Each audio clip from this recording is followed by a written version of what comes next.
Note: the nominees and winner were decided by an internal vote held among the entire GamingBolt staff.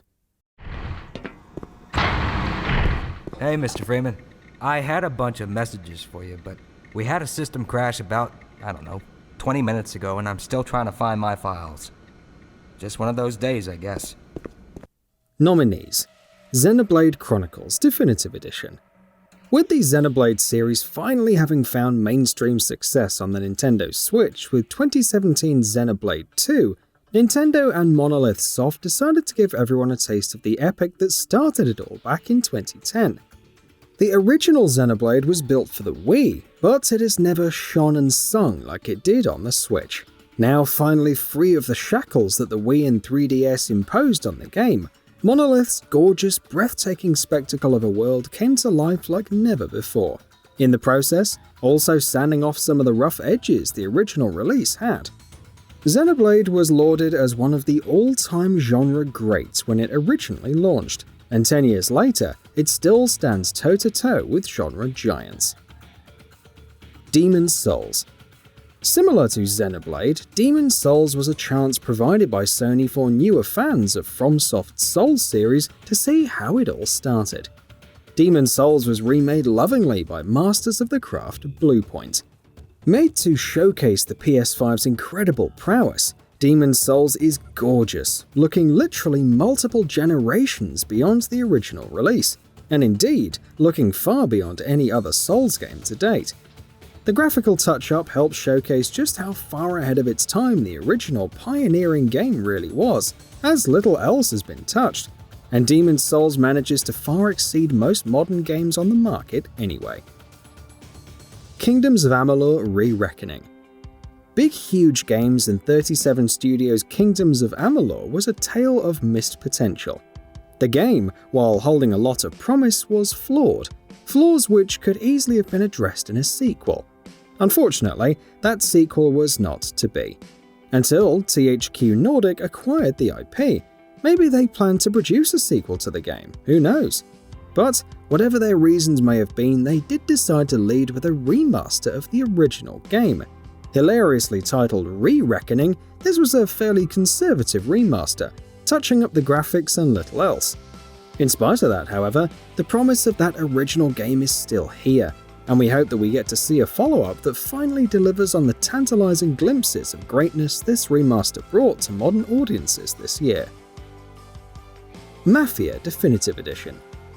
You can make the case, convincingly I might add, that the original Mafia game is the only good one.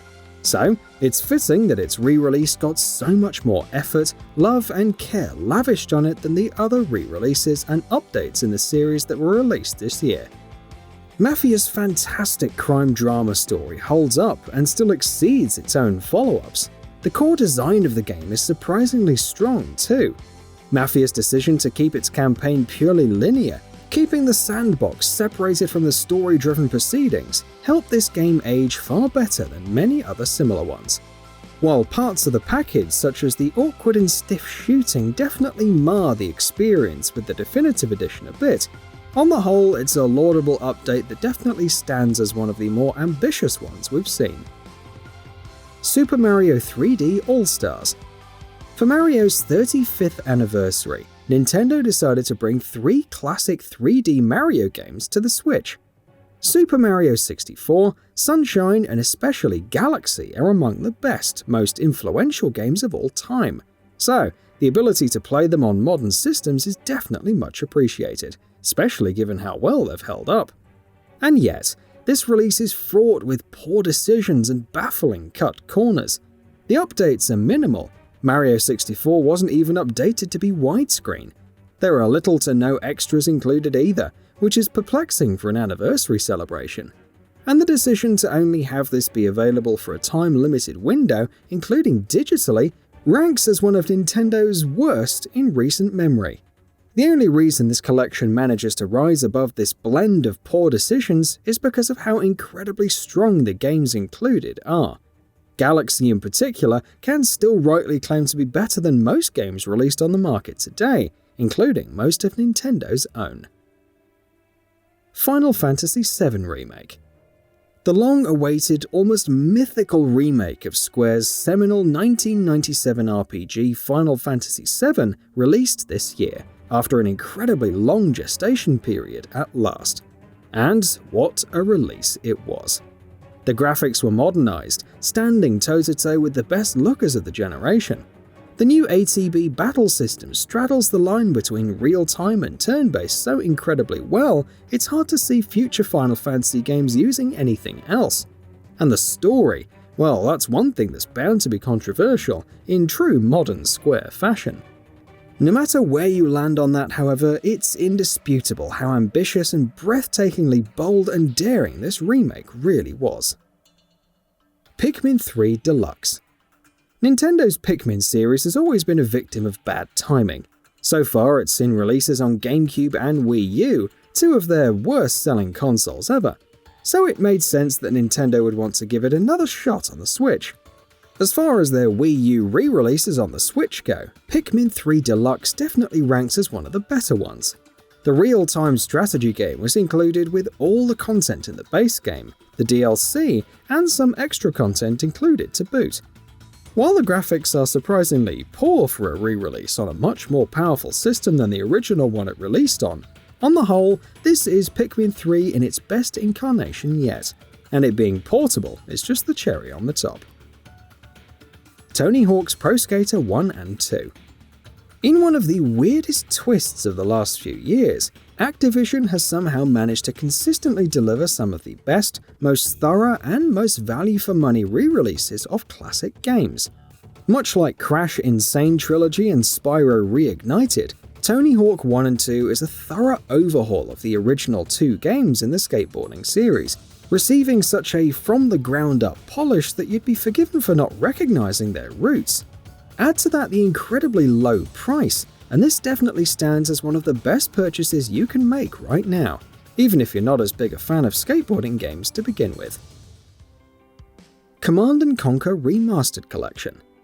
Another shocking development is EA taking the beloved Command & Conquer games and re-releasing them while according them all the respect they deserve?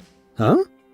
A far cry from the mobile game abomination they attempted to push on series fans just a few years back, the Command & Conquer Remastered Collection is a loving homage to and update of the seminal classic real-time strategy games that literally blazed the trail for an entire genre, while yes, being shockingly low-priced.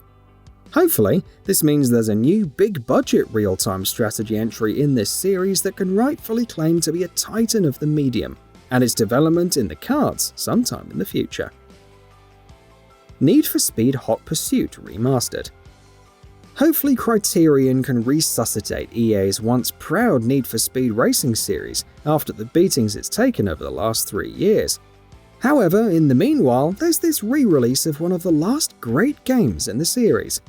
Criterion's own 2010 reimagining of the series' classic Hot Pursuit conceit holds up surprisingly well, and actually acts as a remarkable look at what kinds of cars were popular in the automobile scene a decade ago. The trademark speed and risk-reward gameplay that's so central to the Hot Pursuit concept is every bit as thrilling now as it was then, and Hot Pursuit Remastered ends up being remarkably equipped to take on all of its contemporaries to boot. If you're looking for an arcade racer, you could actually do far worse than the Hot Pursuit Remastered. Black Mesa. The original Half-Life is one of the most important game releases of all time, so it makes sense that it's inspired so many fan tributes and works, including some great remakes. But the king of all of those is Black Mesa, a fan remake of the original game that's literally been years in the coming. And that's been so high profile that it ended up catching Valve's attention and becoming officially sanctioned along the way. Black Mesa is an incredible work, and you can convincingly make the case that it's in fact the best version of Half-Life. In fact, the developers of Half-Life Alyx actually played it before they set out to make their game, and that ultimately is the most ringing endorsement it can get. Valve themselves used it as a study for what makes a good Half-Life game. Marvel's Spider-Man Remastered. Marvel's Spider-Man Remastered is a fairly conservative update of the 2018 release, and with good reason. The 2018 game was already fantastic, and Insomniac wisely decided against tinkering with a winning formula. The biggest additions and changes in Remastered are all graphical, whether it be ray tracing or the bemusingly controversial update to Peter Parker's model. One of those graphical changes, however, the ability to play the game in 60 FPS, is a total game changer, adding a fluidity and sense of motion to a game that already felt kinetic and fluid to begin with. If you play Spider-Man so that you can really feel like the friendly neighborhood web-slinger, no version of this game will do a better job of that than this remaster. If you haven't played Spider-Man already, this remaster is definitely the way to go. Destroy All Humans. The cult classic and fan favorite Destroy All Humans from the PS2 era was brought back in 2020, and it was fine. An exceedingly faithful remake of the original action-adventure title, Destroy All Humans suffered from aspects of dated design that would have been better off had THQ Nordic modernized them and brought them to contemporary standards. Those flaws, however, didn't take away from the kind of mindlessly engaging fun the original game was so great at providing, and this remake is too. And in the end, sometimes that's all you want. And in that regard, Destroy All Humans 2020 delivers in spades. Saints Row the Third Remastered. Ask any fan of the Saints Row series which game was the best, and you'll get a universal consensus, or as close to one as is possible. Saints Row the Third, where the series really found its voice as the over-the-top and wacky counterpart to the then increasingly grounded GTA franchise. But before it descended into the insanity that it would with the fourth game in the series and beyond. So, it makes sense that this is the one that fans would want on modern systems. And THQ Nordic delivered, giving us Saints Row the Third Remastered, an enhanced re-release of the original title that shows us just how surprisingly well it holds up all these years later. This was aided, in no small part, by how convincing a visual overhaul the game received, to the extent that it could have passed for an early-gen PS4 game. That kind of staggering effort made this fan-favourite title shine bright once more, and made Saints Row the Third Remastered one of the best re-releases in a year full of great re-releases. And the winner, the Final Fantasy VII Remake. There has never before been a remake as ambitious and as audacious as the Final Fantasy VII Remake.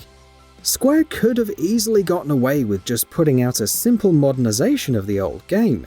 In fact, you can argue that's really all fans wanted, but instead, they chose to give us an alternate interpretation of the original story, literally remaking it and where it goes along the way.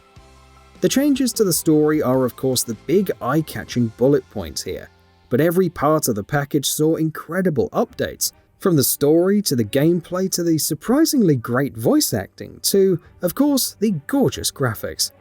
Final Fantasy VII Remake is a product that stumbles often, but when you're this ambitious and aim this big, that's bound to happen.